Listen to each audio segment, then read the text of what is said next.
Atenção, este vídeo tem spoilers. Quando a gente olha para trás na história do cinema, tem alguns filmes que parecem ter nascido já predestinados a se tornarem clássicos. Obras ambiciosas e que quiseram sacudir o mundo dos filmes de alguma maneira. Mas também tem aqueles filmes que parecem ter se tornado clássicos quase que por acidente. E talvez nenhum filme seja uma ilustração melhor disso do que A Noite dos Mortos-Vivos, de 1968 e dirigido por George A. Romero. Esse é um dos filmes mais importantes já feitos, por diversas razões. Primeiro, que ele é o nascimento do zumbi moderno. Segundo, que ele criou todo um subgênero do terror, inspirando centenas de obras nas décadas seguintes. E também tem o fato do longa ter entrado para a história ao trazer uma representatividade pioneira de personagens negros em filmes de terror. Mas o engraçado é que, quando você estuda a história por trás desse filme, você percebe como todo esse legado veio de uma série de eventos que não estavam nos planos originais do Romero quando ele começou a criar o longa. Então hoje vamos investigar mais a fundo A Noite dos Mortos-Vivos e entender por que ele pode ser considerado um dos maiores clássicos acidentais de todos os tempos. Antes de mais nada, eu preciso admitir que, beleza, teoricamente, todo clássico é um clássico acidental. Porque é impossível você criar um clássico de propósito. Para que um filme se torne um clássico, é preciso que o tempo passe bastante para a gente ver depois o impacto e o legado deixado pela obra. E isso tudo está fora do controle dos cineastas. E se é impossível um filme alcançar o status de clássico de forma planejada, então, de certa forma, todo clássico é acidental. Mas quando eu chamo A Noite dos Mortos-Vivos de clássico acidental, é por outro motivo. Acontece que os elementos mais influentes e importantes desse longa vieram de coisas que não estavam nos planos do Romero. Como assim? Tá, vamos por partes. Começando pela criação do zumbi moderno.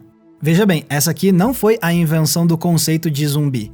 Isso porque a figura do zumbi vem de muito antes, vem de crenças religiosas antigas do Haiti. Segundo as lendas, zumbis eram mortos que voltavam à vida para servirem eternamente a um sacerdote. Eles eram serviçais sem vontade própria, condenados a andar no limiar entre vivos e mortos. E é essa figura que inspirou os primeiros filmes hollywoodianos de zumbis, feitos na era clássica. Obras como White Zombie, com o eterno ator de Drácula, o Bela Lugosi, além de Revolta dos Zombies, O Rei dos Zombies e A Morta-Viva. Esses eram filmes que tentavam demonizar as religiões de povos negros para assustar o público branco americano. Mas esses filmes de zumbi acabaram saindo de moda, essas produções praticamente sumiram. Aí as décadas passaram e nos anos 60 veio esse cineasta estreante chamado George A. Romero, com o seu A Noite dos Mortos-Vivos. No filme, a grande ameaça são esses mortos que voltam à vida sem racionalidade e agindo pelo impulso de matar humanos. Eles são lentos, andam em hordas e, acima de tudo, se alimentam de carne humana. Essa foi a primeira vez que a gente viu esse tipo de criatura representada no cinema. Esses não eram mais os zumbis de antigamente, eles eram um novo tipo de zumbi. Então, sim, A Noite dos Mortos-Vivos foi o nascimento do zumbi moderno. Se a gente pensa em monstros exatamente assim quando a gente ouve a palavra zumbi, é por causa desse longa.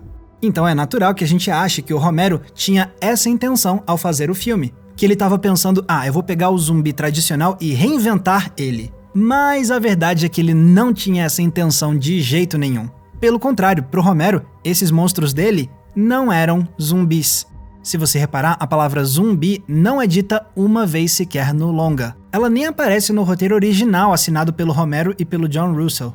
Em vez disso, os monstros são chamados de ghouls, um termo originado de religiões árabes pré-islâmicas para designar criaturas que comiam carne humana. Então aqueles zumbis dos filmes antigos de Hollywood nem passaram pela cabeça do Romero quando ele estava escrevendo A Noite dos Mortos-Vivos.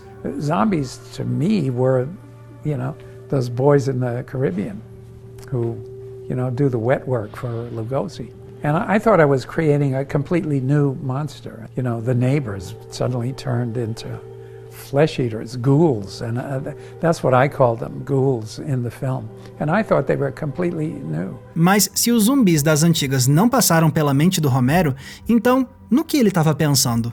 Como ele mesmo admite, uma das maiores inspirações foi, na verdade, o clássico livro de ficção científica do Richard Matheson chamado Eu Sou a Lenda, no qual o último homem da Terra precisa lidar com o restante da humanidade que foi transformada em vampiros. Sim, vampiros. Esses eram os mortos-vivos que estavam na mente do Romero. Mas depois do lançamento de A Noite dos Mortos-Vivos, esses monstros passaram a ser comparados não com vampiros, mas sim com os zumbis de antigamente. E isso é compreensível. Ambas criaturas são mortos que voltam à vida sem racionalidade para assombrar os vivos. E aí o estrago, entre aspas, já estava feito. Uma vez que a palavra zumbi passou a ser usada para esses mortos-vivos comedores de carne, era um caminho sem volta. O termo passou a representar de vez os monstros imaginados pelo Romero. Assim, o cineasta virou o eterno pai dos zumbis, sendo que ele nem tinha concebido esses monstros para serem zumbis para começo de conversa. Um verdadeiro caso de paternidade não planejada. E não é exagero dizer que A Noite dos Mortos-Vivos criou todo um subgênero do terror com esses zumbis modernos. Com o passar das décadas, mais e mais obras da cultura pop trouxeram monstros iguais aos do Romero, fosse no cinema, na TV, nos quadrinhos, nos livros, nos videogames. Veja bem, não eram criaturas parecidas com as do Romero, eram exatamente o mesmo conceito do filme dele. Mas então como foi que tanta gente conseguiu copiar a invenção do Romero sem sofrer acusações de plágio e tomar processo? Sim, foi por causa de um acidente. Mais especificamente por um erro de direitos autorais. Acontece que naquela época, para que um filme estivesse protegido por direitos autorais, ele tinha que incluir em algum momento o símbolo de proteção de propriedade intelectual. Muitas vezes, os filmes colocavam isso junto ao título do filme na tela, nos créditos de abertura. E, obviamente, era para isso estar no filme do Romero também. Mas aí veio uma confusão por causa de uma troca de nome. Originalmente, o filme do Romero se chamaria Night of the Flesh Eaters, que em português seria algo como A Noite dos Comedores de Carne Humana. E quando esse título aparecia na tela, ele tinha o selo de direito autoral. Mas aí a distribuidora do filme percebeu que pouco tempo antes tinha sido lançado outro filme com um nome parecido, The Flesh Eaters. Então eles aconselharam o Romero a mudar o título para A Noite dos Mortos-Vivos, e o cineasta topou. O problema é que quando fizeram a cartela do novo título, alguém esqueceu de incluir o selo de proteção de direito autoral. E ninguém da produção se deu conta desse erro. Então, o filme foi lançado assim mesmo. E pelas leis da época, isso já era suficiente para que o longa fosse considerado domínio público. Isso quer dizer que desde a estreia, o filme já estava completamente desprotegido de direitos autorais, por causa de um erro muito besta. E, obviamente, isso abriu a porteira para que todo mundo pudesse usar a obra do Romero. Qualquer um podia exibir e comercializar o filme para lucrar com isso e ficar sem medo. Qualquer um podia refilmar, remixar, colorizar a obra e tudo isso sem pedir permissão. E, acima de tudo, outros filmes podiam usar criaturas iguaizinhas às do Romero sem medo de levarem um processo por plágio. E foi toda essa disponibilidade desprotegida de direito autoral que deu origem a mais e mais histórias de zumbis. Até chegar num ponto em que isso se tornou todo um subgênero do terror, com as suas próprias características, tropos e clichês. Então imagina, se não fosse por aquele erro besta do selo de direito autoral, projetos parecidos que viriam depois poderiam ser derrubados com acusações de plágio. E isso provavelmente dificultaria a popularização desses novos monstros, talvez até mesmo impedindo que isso virasse um subgênero novo de histórias da cultura pop. Então, de certa forma, a gente do público se beneficiou muito desse erro distraído na cartela do título do filme. E o terceiro elemento que fez A Noite dos Mortos-Vivos entrar para a história foi o fato do herói ser um homem negro. Vale lembrar que, até os anos 60, a representatividade de negros no cinema americano ainda era muito marcada por estereótipos e pela marginalização desses personagens. Mas então veio Duane Jones no papel de Ben em A Noite dos Mortos-Vivos.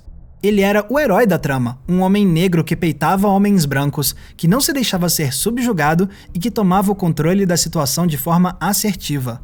Isso já era o bastante para chamar a atenção na época. Agora imagina quando o público viu o personagem descendo a porrada num homem branco e atacando corpos brancos de mortos-vivos, e tudo isso filmado com uma ótica heróica. Nada disso era normal para o cinema daquela época. Para muitos do público branco americano, isso podia ser até escandaloso.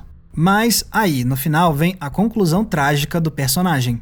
Após ser o último sobrevivente da casa, o Ben é confundido com um zumbi e é morto a tiros por um homem branco.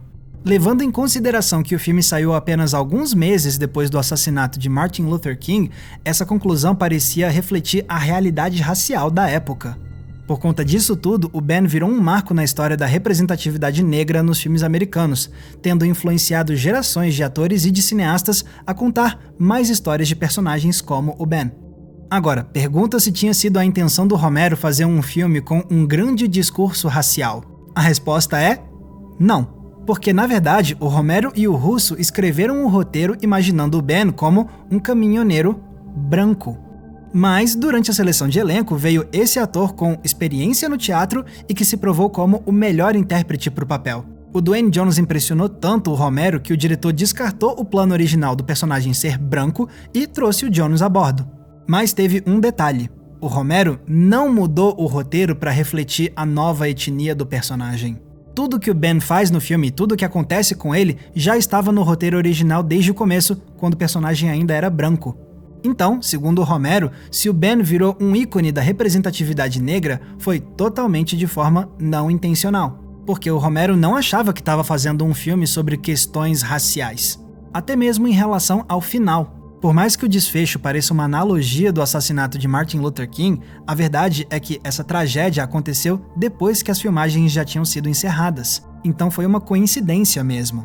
Mas, ao mesmo tempo, críticos e estudiosos questionam um pouco essa falta de intencionalidade do Romero, porque o cineasta era um artista progressista, ele estava preocupado com as questões sociais que abalavam os Estados Unidos nos anos 60. Então pode ser que ele não tivesse planejado contar uma história sobre tensões raciais. Mas também não é impossível imaginar que o Romero sabia sim que o filme teria um grande impacto trazendo um herói negro. O cineasta conhecia o contexto da época. Ele devia saber que colocar um ator negro nesse papel alteraria a percepção que o público teria da obra.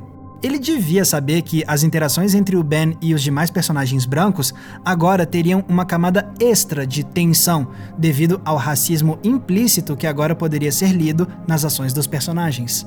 Sério, imagina, você tá lá, na estreia desse filme, após anos vendo representações problemáticas de personagens negros e vendo as notícias recentes sobre assassinatos de líderes negros.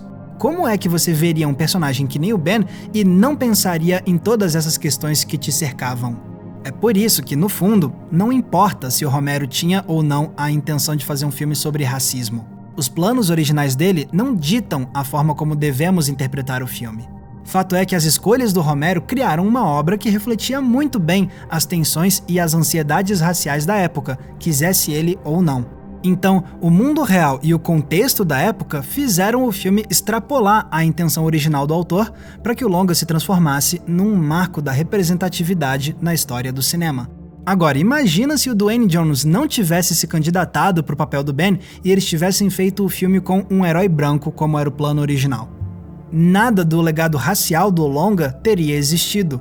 Então, ainda bem que o Duane Jones surgiu em cena. A presença dele realmente elevou o filme a outro patamar de relevância histórica. Now, you get the hell down in the cellar.